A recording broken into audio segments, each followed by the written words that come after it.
For years, DC has been told that outdated, tough-on-crime ideas are the only way forward. But what residents want and need is investment in real, effective solutions. Programs like community violence intervention, housing-first approaches, trauma-informed care, and mentorship programs are helping break the cycle of violence today. It's time to invest in what actually works. If we're going to talk about public safety in DC, let's talk about what we know really makes us safe. Go to realsafetydc.org to learn more. Today on CityCast DC, hey, people don't really think of DC as a Friday Night Lights kind of town, but it actually has a pretty robust high school football scene with big crowds turning local games into quite the scene. Until this year, at least. The DCPS season has been upended by a bunch of fights in the stands. I mean, like big, lots of police coming kind of fights. And this has led to night games being curtailed and the whole atmosphere being made a lot less fun. The Washington Post's Matt Cohen has been covering it, and he's going to give us the blow-by-blow. He's also going to tell us where in town we can still have a good time taking in a game.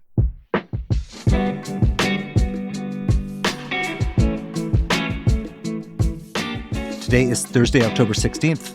I'm Michael Schaefer, and here's what DC's talking about.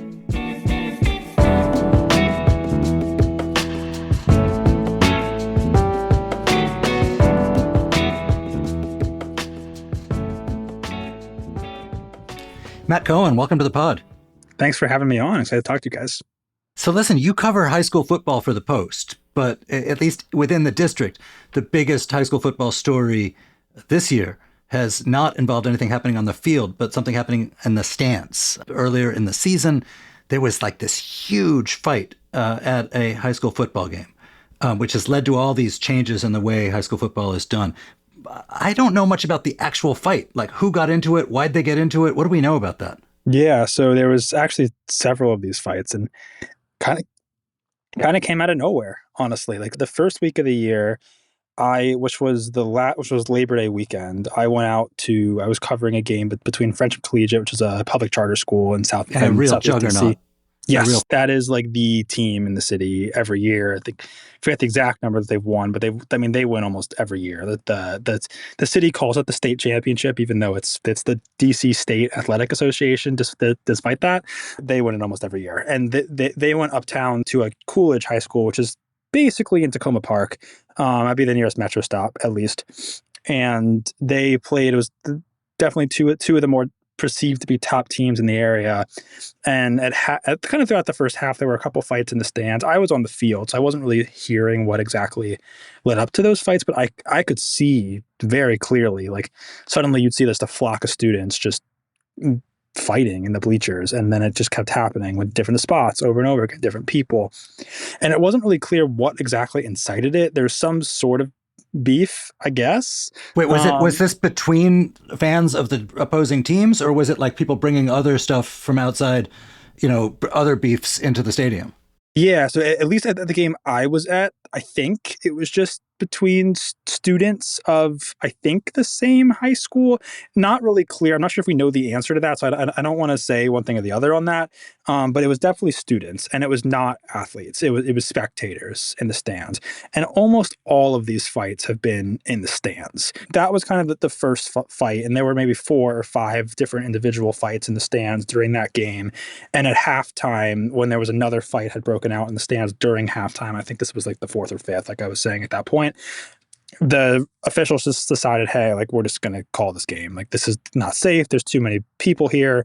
The crowd control is not really succeeding. The fights keep happening no matter what we do. No matter people were kicking out, these fights keep restarting. So they just stopped the game. They've called in more police. They made Friendship Collegiate, which I kind of actually had to follow them out, go out a side gate of the school around onto their bus to like avoid the cops that were blocking the entrance so that everyone else could like get out safely and not have the opposing team get near the home team's fans. Not that I think that would have caused any beef, because I don't think the issue was with the opposing school, at least to my knowledge, but you never know sometimes. So this is filed under like out of control kids doing wild stuff, not over enthusiastic fans picking on one another and trash talking, as far as you know. Yeah, that's how I would put it, at least to everything that I've heard so far. I think it's just fights between students that to my knowledge, have nothing to do with football. So that game got canceled, and I thought, well, that happens occasionally. But then it kept happening at other schools on the same nights. And in the second week of the year, I was not present for this, but Friendship Collegiate again was playing. At this point, they're playing Archbishop Carroll at Archbishop Carroll. So that's one of the more prestigious private schools in the city. And according to DCPS, this did not happen in the stands. It was in the parking lot outside the stadium. But there were 2 students who were stabbed in the parking lot at Archbishop Carroll at some point during that game in the second half. That game was canceled partway through again. And that was the incident that took some of these fights that were in the stands that were, fist fights, obviously not good, but no one was seriously injured, to then getting to a point where weapons were involved, and that then led to further action from the city. To my knowledge, still to this point, the 2 students who were injured are fine. Thankfully, neither were DCPS students, to my knowledge, or at least the city was very adamant they were not DCPS students involved, which I guess makes sense because it was not DCPS schools playing in the game. That was kind of the extent of what we knew about that fight. I don't think we know a motive for it necessarily, but that was the incident that took this from a couple of fights in stands at various games to this is a more serious concern.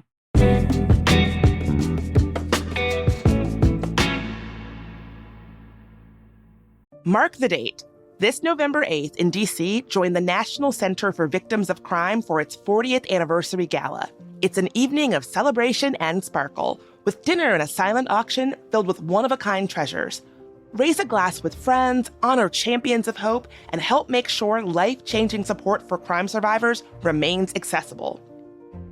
Join NCVC for an unforgettable night of connection and purpose, all while supporting services that make a real difference in your community.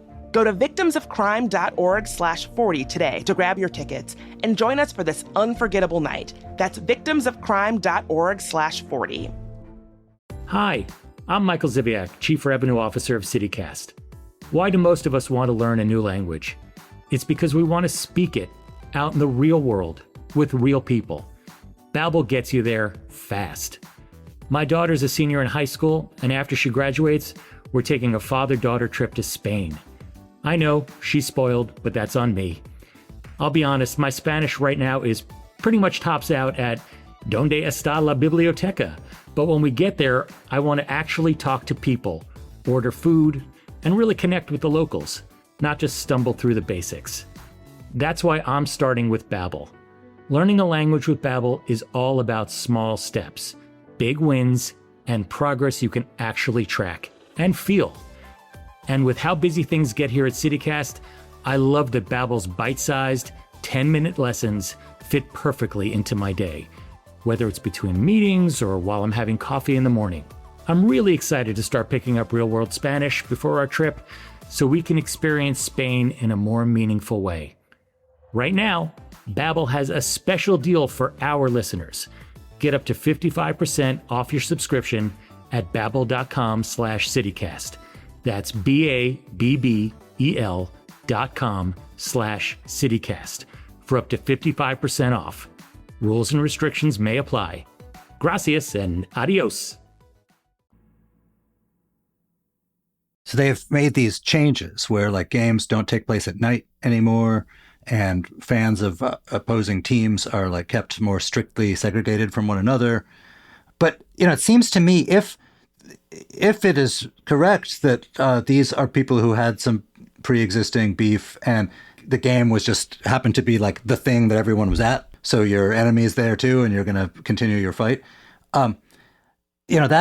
that sort of shines a light on a part of DC hometown culture that a lot of people don't experience, which is just the culture of football games. I think of Texas and Friday Night Lights and that kind of thing, and these very fancy stadiums and a very elaborate cheerleading and stuff. What is the scene, or what should the scene be like in DC before it was abbreviated because of these fights? Yeah.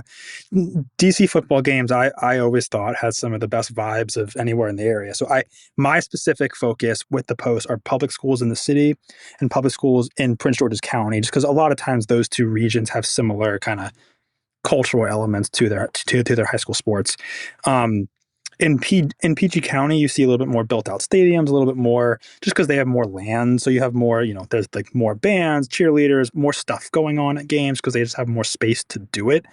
In DC though, you have a little bit more packed in game because you're schools that are in city blocks. They get big crowds and people are loud and have fun and are rowdy, but typically in a good way. There's always at almost every game, and that's my favorite part. It always smells so good when you're walking in because I think parent at every school like sets up like a fryer at the games and it'll be just like cooking food for concessions for everyone. It's not a typical it's not typical like crappy burger, hot dog concessions. It's like good food at these games, and to see that generally excited and just fun rowdy, but fun rowdy vibes at games turn into violent was really disappointing. And truly, to everything that I've seen, like came out of nowhere. There was no everyone was just shocked when that happened, and I was at Coolidge because there was no reason to know that was coming, let alone that it would keep happening. And so at games before this or maybe after this, marching bands, cheerleaders, all the stuff that people expect in sort of the culture of high school football? Not as much. So the main changes, and I pulled up the list that the city sent out so we can get this just to kind of give you a sense of everything that was changed here. So, and this policy was put in on September 12th. And it has a end date, which I'm doing in air quotes, of at least Friday, October 10th, 2025.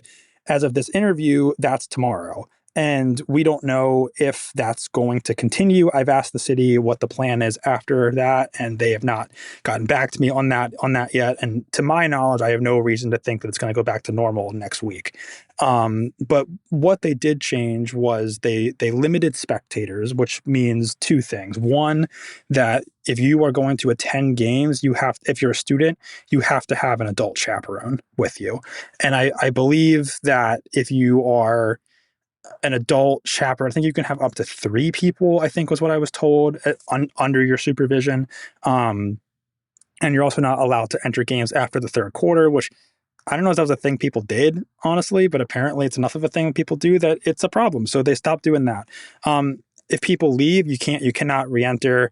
I don't think that was something that was a big deal beforehand, but just from a crowd control standpoint, like there's just no re-entry at this point now.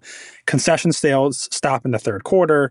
The big change, like you mentioned, is there was a lot of adjusted schedules as well. So there are still some games played at night, but way fewer of them, as well as games have been moved to different days of the week. So for example, there's games played on Thursday night. Not usually that's happening. There's occasionally games that are played on Saturday to begin with, but we're seeing a lot more Saturday games now than there have been, at least before this policy started. And Saturday afternoon games at that point, as opposed to mostly Thursday, Friday night games or mostly Friday night games. And now you're seeing Thursday night games, Friday night games, Saturday night games to try to spread out the actual events and thus allow a bit better ability for policing, for staffing, for ability to kind of handle all these events when they're not all at the same time.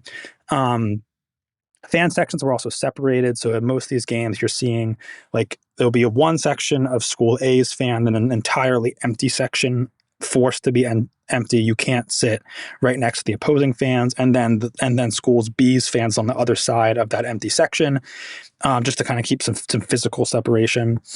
Yeah, it's sad. And that's so depressing. This was, like you said, a culture of great vibes and a thing to do in your community. I got to imagine this has been not good for crowds, because if I'm like a junior in high school, I don't want to go to a game with my mom. Exactly. It's been really bad for crowds. And there was one specific example which we can talk about between Dunbar and Coolidge. So that was 2 weeks ago now, which was a rematch of last year's city championship game for DCPS schools. That had a decent sized crowd just because of the caliber of the teams that were playing in it, just the prestige of those schools. Those are typically 2 of the best teams anyway. And that had a larger crowd, and it ended in a fight. And that is why I kind of believe this policy is not going to end, because that fight spewed out onto the field. Both football teams were actually suspended for their game the ensuing week as a result of it. So this fight was between fans and then between teams. Yeah. So at least from what I've heard, and I was not in attendance for this, but I watched the live stream of it as it was happening, and kind of you could see out of the corner of the screen, like a bunch of people started spewing onto the field. I've heard multiple accounts of it, whether it was like people on the sideline that were kind of jawing at each other, people that weren't in uniform that were jawing at each other, fans that had kind of come down off the bleachers onto the field. I've heard multiple accounts. I've not gotten like anyone to really say who's right and who's wrong in that yet. So I'm kind of just taking that one all with a grain of salt. But at least from what I did see on the camera was a bunch of people start spewing onto the field, which was definitely a mix of, at that point, student athletes who were on the field that joined in, fans that had come out of the stands, and both teams were involved at that point because Dunbar, which was on the far sideline, some of their players ran over and kind of got in this scrum. So I imagine there were some police around. What'd they do? It was hard to tell from the camera, honestly, but like not much. I mean, they eventually broke it up, but it took, I would say it was a solid like half an hour before everyone was off the field, which does not seem like particularly efficient work at that point. I was watching this for a while because I wasn't sure what was happening because there was no audio. And eventually I could see like the both sidelines were packing up all their gear. So I figured the game had gotten canceled. And at that point, Dunbar was winning 30-17. And I found out later that Dunbar had been charged with a forfeit for the game, which I never really got a good explanation of why Dunbar had to forfeit that game, and not Coolidge. But that was, I don't want to speculate on that because I just don't know. But then both teams were then forced to forfeit their next week's game, so last week's game. So Dunbar, which probably would have been 2-4 after all that, is now 0-6 because of required forfeits. And that's the defending state champion. Dunbar is now 0-6 because of all of this. It's been weird to see all this happen. I don't think the city has really had a lot of answers for what their plans are going forward.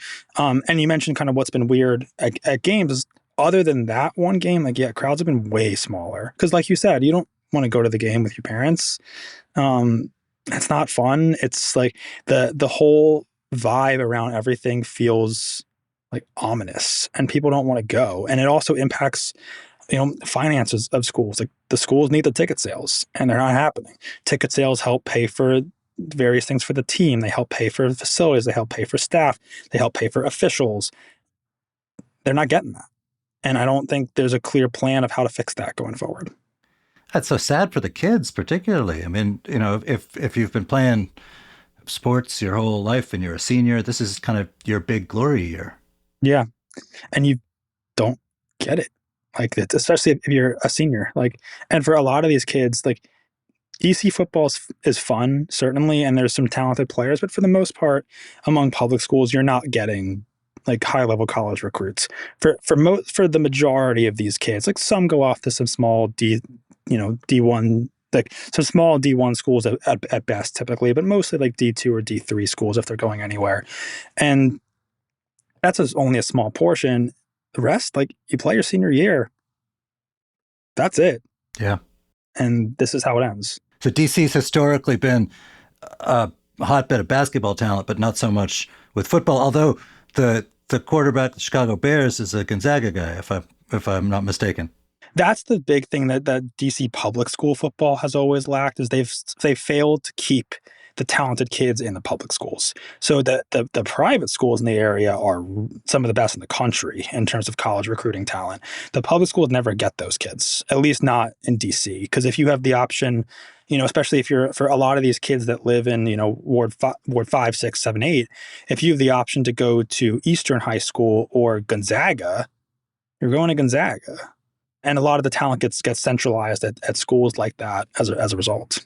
So we have, like you alluded to, there's public school teams, there's charter school teams like Friendship, and there's some very powerful Catholic and private school programs. Do these squads play each other? Occasionally. So Dunbar played Gonzaga this year, and Gonzaga, I forget the exact score, but it wasn't close. Gonzaga won by a lot.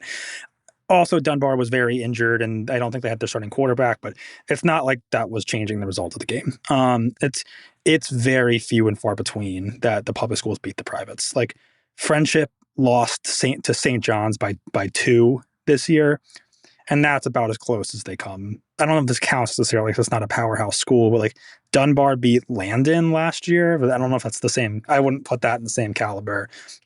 Eastern beat Georgetown Prep this year, but again, I wouldn't put that in the same caliber. But it happens, but not like it's notable when it happens because it's not a common occurrence. So listen, before I let you go, we're coming up on football playoff season. Like you said, we don't know when there's an end in sight about the new policies in DC, but there are people out there, even if they're not, parents of high school students or connected to a high school, that just like looking at high school football, like the culture of it, like watching football. Where's a good place to go?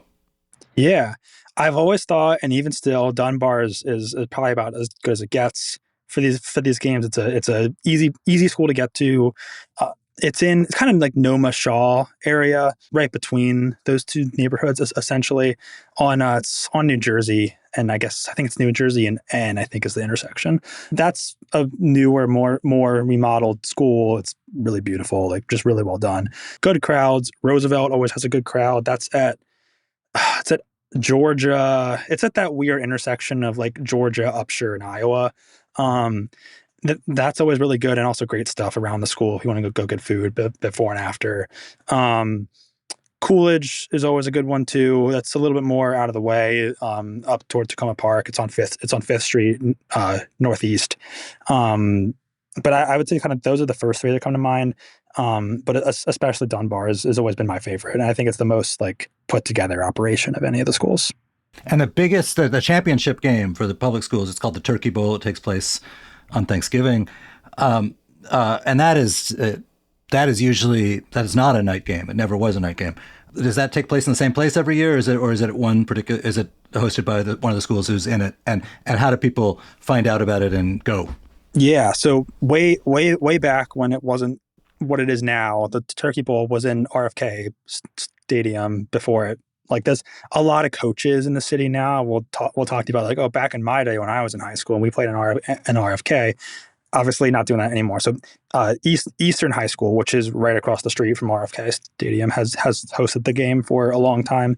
They just have the largest amount of stands at their field, and can use some of the RFK parking lots, as well as there's a metro stop right there. So it's all pretty easy. To my knowledge, that game is not. No one's decided on if there's going to be any changes for that game this year. Everything I know, 11 a.m. Thanksgiving morning, Eastern High School. If anything happens on that, I think it's going to be dependent on the continuance of this attendance policy. I've asked DCPS about it, have not gotten a response yet. I asked the sent follow-ups, not gotten a response yet. So there's not a clear answer on what will happen there.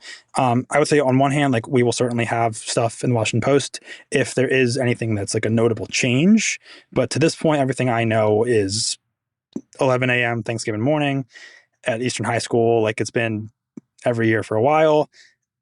I hope it is not changed because that is one of the best traditions among DC high school sports, and losing the appeal of that would be really disappointing for a lot of people. And frankly, the way it sets up this year, like Eastern High School, which hosts the game, is number one in the standings.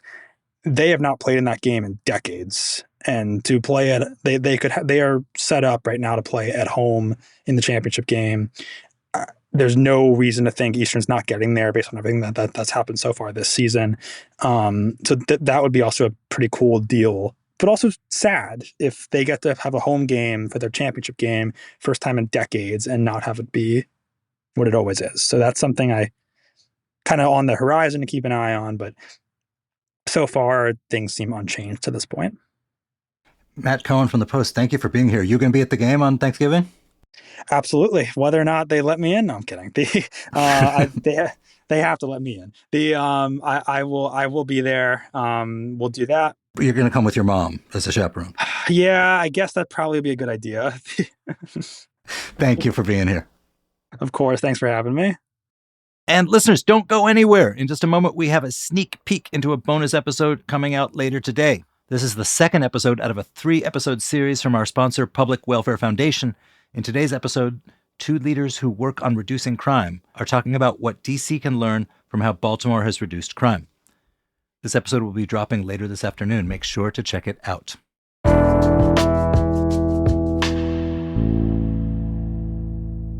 Just speaking from Baltimore's experience, we've benefited from our strong mayor system. We have a mayor who's totally invested in this strategy in many ways. He came in, like David said, as mayor with this as his primary charge and what he wanted to do for the city.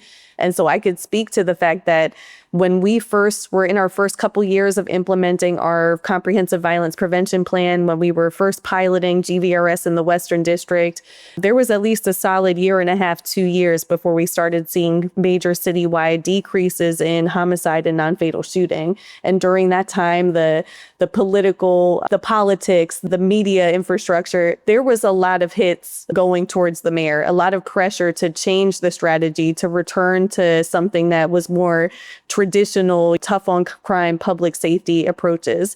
I think to the mayor's credit, he stood strong and was able to field some of those politics to allow us to continue to stay focused on our primary charge, which was implementing this strategy, saving lives, doing our work.